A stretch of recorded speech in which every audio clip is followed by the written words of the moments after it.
The GoPro clicks on. Static. A man's rough voice cuts through the cold air. November 12th, sunrise over Black Hollow Ridge. His breath fogs the lens. Let's see what's moving out here today. Eli Barnes adjusts his camera on his chest harness, the forest behind him stretching in endless mist. He's confident, experienced, but something about the silence unsettles him. Not a single bird call. Just the low hum of wind through leafless branches. The camera catches his uneasy glance toward the tree line. Somewhere beyond the fog, a faint whistle rises, soft, human-like. Eli freezes, then chuckles nervously. Guess I'm not the only one out here, but that whistle repeats. Identical this time, like an echo mocking him. The lens trembles slightly as Eli lifts his rifle, scanning the dense gray woods. What if the creature isn't hunting us, but warning us? The question lingers as the camera flickers, and the image distorts for a split second. Something pale moving, just behind the fog before vanishing again. By midday, Eli's camp is set, small tent pitched by a stream, campfire smoke twisting into gray sky. He talks to the camera again, trying to sound relaxed. Heard a weird whistle this morning. Probably just a hunter down the ridge. Still, sounded close. His voice cracks slightly. He glances toward the woods where the fog still lingers.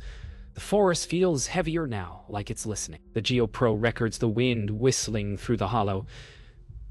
But beneath it, there's another note, faint and deliberate, following the rhythm of his own breath. Eli sets a motion camera facing the tree line.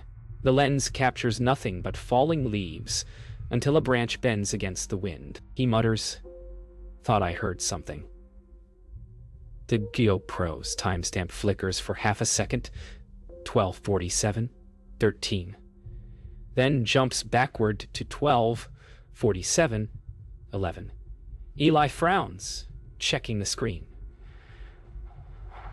His reflection in the lens distorts slightly, eyes looking wrong, too pale. He shakes his head, laughs it off, but doesn't record much after that. That night, rain begins to fall. Eli's fire hisses out. Inside his tent, the GoPro light glows dimly. He whispers a short log entry. "Something's walking out there. Every time I turn the light on, it stops." The audio trembles with rain and breathing. He unzips the tent flap slightly. The forest beyond is black and motionless, until a faint whistle pierces through the rain, impossibly close. Morning breaks gray and silent. Eli steps out, eyes sunken from no sleep. His voiceover is quieter now, almost pleading. "If anyone finds this, there's something out here." He pans the camera. His motion trap hangs broken, claw marks on the tripod. Beyond it, in the mud, are footprints. Human, but barefoot. Large. Fresh. He doesn't speak again for several seconds, just breathes. Then whispers, "It's learning where I sleep." The following day, Eli treks deeper into the woods. The fog hasn't lifted. If anything, it's thicker. His voice sounds more cautious now, quieter. "There's a sound that keeps following me," he mutters. "Every 50 yards, like it's pacing me." The GoPro footage shakes as he walks through wet brush. Every few steps, the same soft whistle echoes again, exact in tone and rhythm, as if played back to him. He stops, recording the tree line. "If that's a person, you better show yourself." Silence. Then, from somewhere in the fog, his own voice answers faintly, "You better show yourself." "You better show yourself." Eli's breath catches. What the hell? He looks directly into the lens, a rare moment of fear that breaks his hunter's composure. Eli sets down his pack and climbs a small ridge to get a better signal. The camera stays running, resting on a log. As he calls his friend Mark on his satellite phone, a faint motion blurs in the background. A tall, pale shape moving silently between trees. The camera autofocus struggles to track it. Eli's voice trembles. Yeah, I'm fine. Just lost my bearings a bit, but the shape freezes behind him, head tilted at an unnatural angle. The static hum of interference bleeds into his call before the footage cuts to black. Later that afternoon, Eli replays the footage on his GoPro. He notices the movement behind him. He zooms in frame by frame, and his expression drains of color. That's not a person, he whispers. He switches the lens toward the woods, filming again as the wind stirs, and the whistle returns, but closer now. A single low note, held too long to be human. Eli lowers the camera, whispering to himself, "It's watching me. Watch it." Night again. The forest breathes in darkness. Eli sits by a dying fire, flashlight flickering. His voice is almost gone. It keeps copying sounds. Steps, whistles, even breathing. He pauses, glancing toward the black beyond the tent. It's like it's learning. Then, in the silence between words, the camera mic catches his own whisper. Repeated faintly from the woods. It's learning. Only this time, the tone is wrong. Deeper, slower, drawn out like something tasting the sound. The camera's battery icon blinks red. Rain again. The GoPro lies half buried in mud, recording sideways. Eli's voice is barely audible. It's near the tent. I can hear it breathing. Heavy footsteps approach, squelching in the wet ground. A long shadow crosses the lens. The camera autofocuses for half a second on bare feet. Human-shaped, but wrong. Toes too long, skin too pale. The breathing stops, then the whistle, sharp and close enough to overload the mic. The video cuts abruptly, ending on Eli's terrified gasp. 3 days later, a 23-second video appears on Ellie's YouTube channel. Uploaded automatically from his GoPro's cloud sync. The clip begins mid-breath. Heavy, panicked. As Eli runs through dark, the camera jolts violently, flashes of light cutting through rain. Then, a shape in the beam, pale, elongated limbs retreating behind a tree, then freezing. The frame zooms for half a second before a distorted whistle screams through the mic, shaking the audio. The clip ends with Eli's terrified voice. "Oh God, it's static." Within hours, the video hits 100,000 views. Comments flood in. Fake? What is that? Is he okay?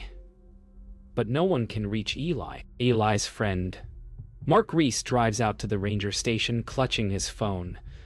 That's his GoPro, he insists, replaying the clip for the sheriff. Sheriff Dana Holt studies it silently. Her eyes narrow as the whistle echoes through tinny speakers. This was recorded where? Mark swallows.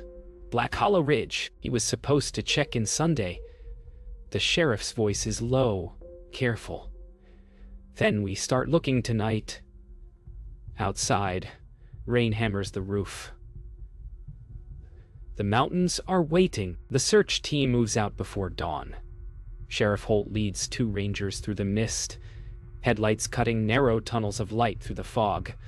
The radio crackles with static, every frequency filled with faint whistles. Holt's voice grows tight.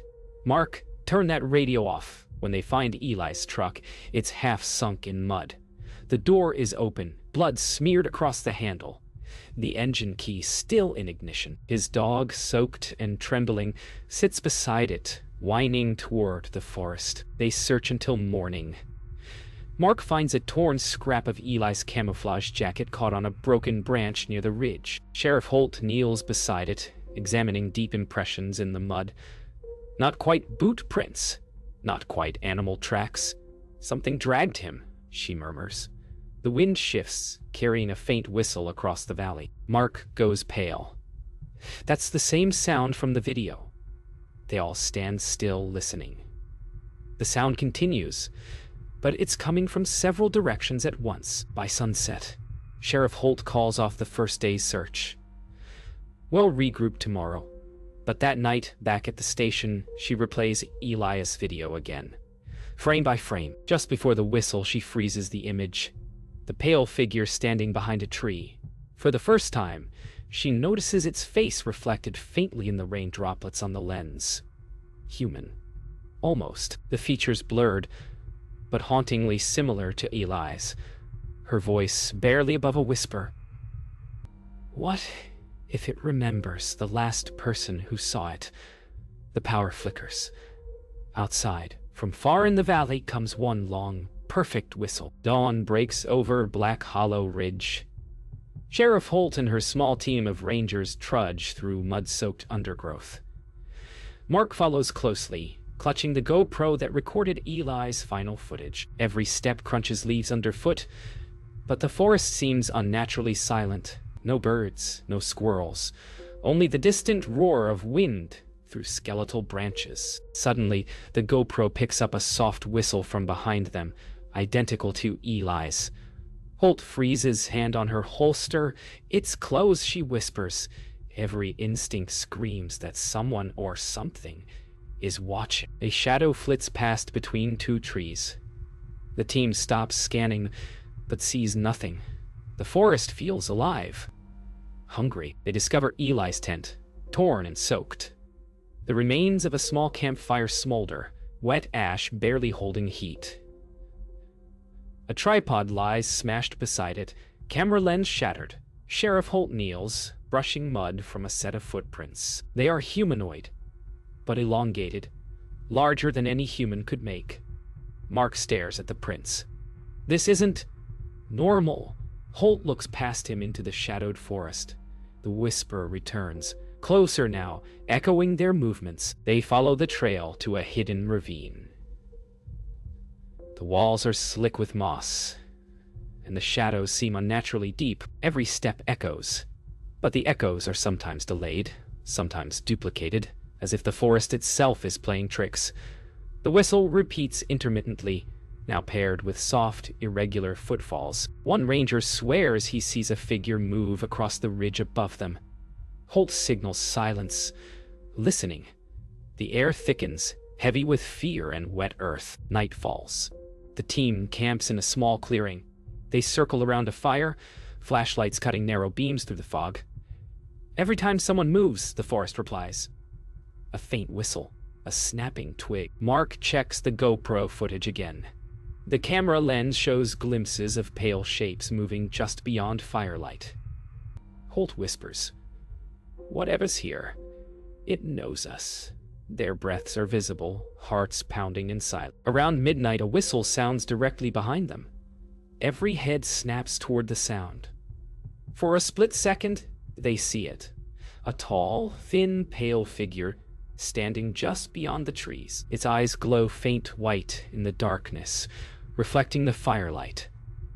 Before anyone can react, it vanishes. The forest falls silent, too silent. Holt realizes they are not just tracking it. They are being hunted. She whispers to Mark, "We need to record everything. Before it disappears us too." By now, Eli's footage has spread everywhere. News channels, podcasts, forums.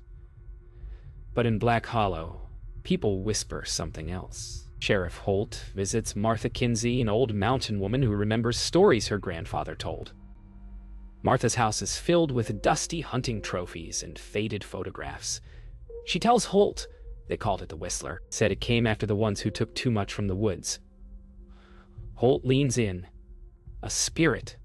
Martha shakes her head. "No, Sheriff. Something that learns. It don't kill right away. It listens first. Learns your walk, your voice, your face." Outside, the wind blows, carrying a faint, whistled note through a cracked window. Holt drives back through the ridge that night, headlights cutting through a restless fog. She replays Martha's words in her head. "It learns your face." Her radio hisses softly. No signal. In the quiet, a faint whistle seeps through the static, identical to her own nervous hum she makes when driving alone. She shuts the radio off. The whistle continues, now outside the car. The dash cam catches a blurred shape moving just at the edge of the headlights. Long-limbed, pale, matching her speed step for step. She slams the brakes. Nothing there. At the sheriff's station, Mark pores through old case files. The earliest mention of the whistler dates back to 1968. A missing trapper. Same ridge, same sound. One photograph shows a blurry white figure among trees, shape nearly identical to Eli's footage. Mark's hand trembles as he flips the page.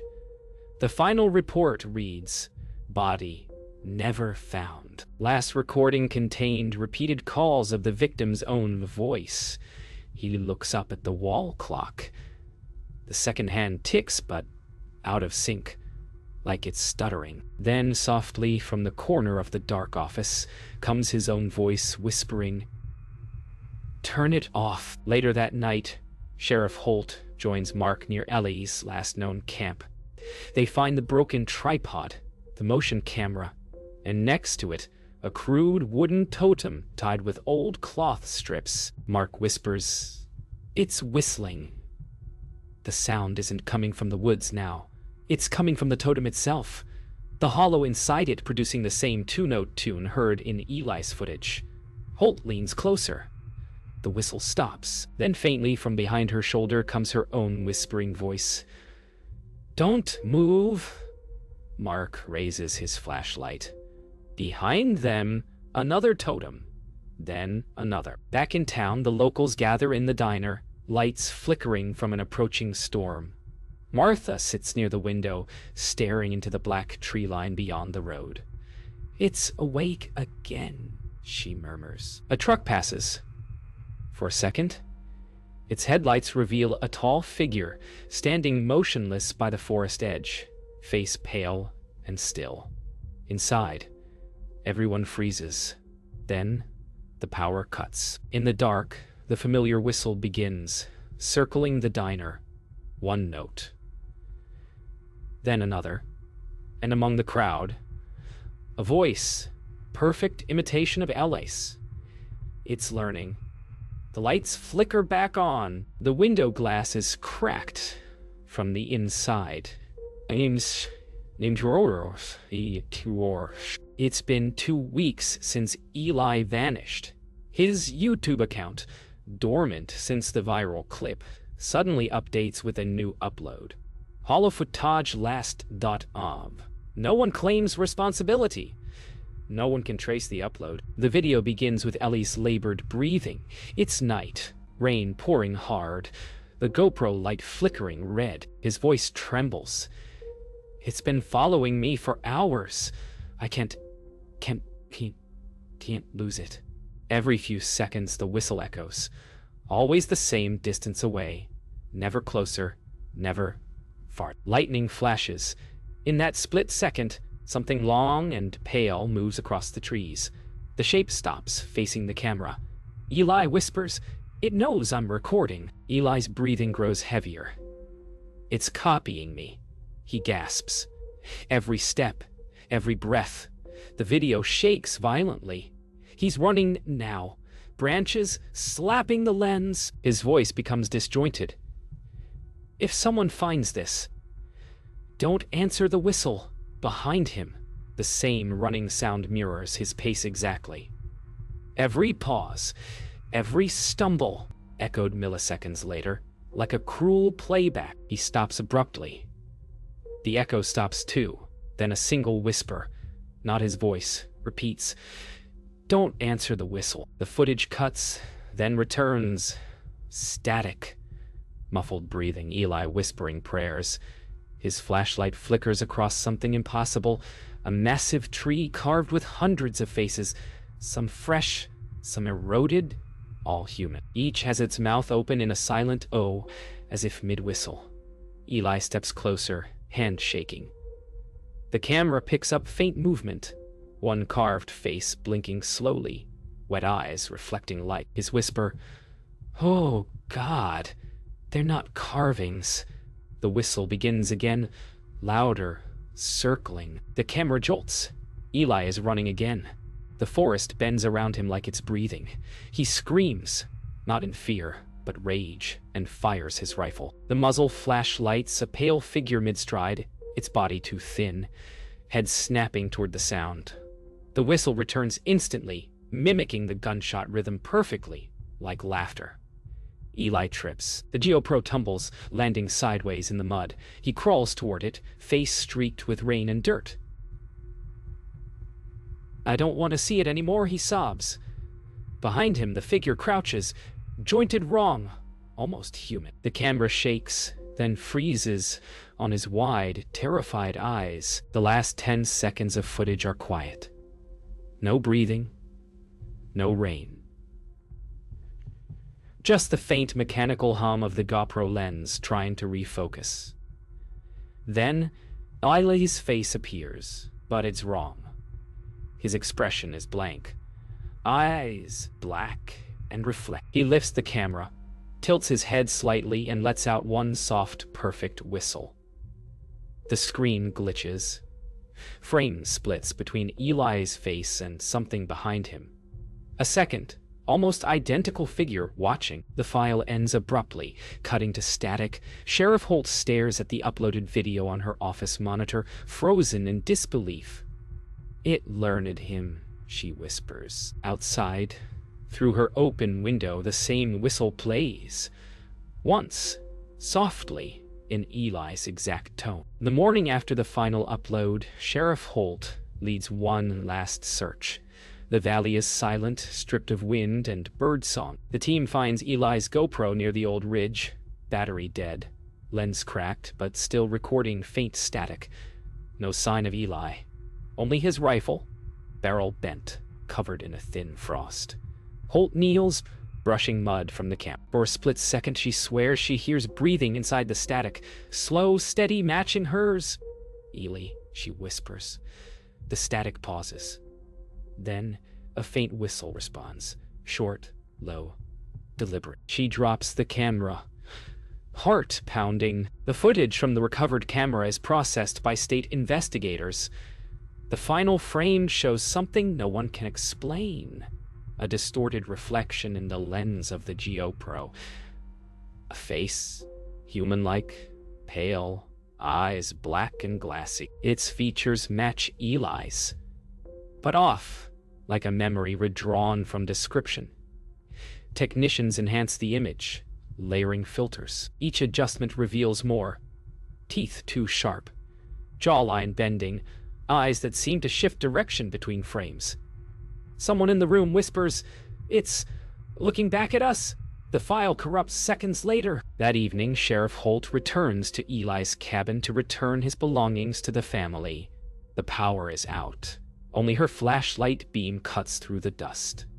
On the kitchen table sits a hunting journal, open to the final page, written in a shaking hand. "If it copies you, don't look at its face." The air turns colder.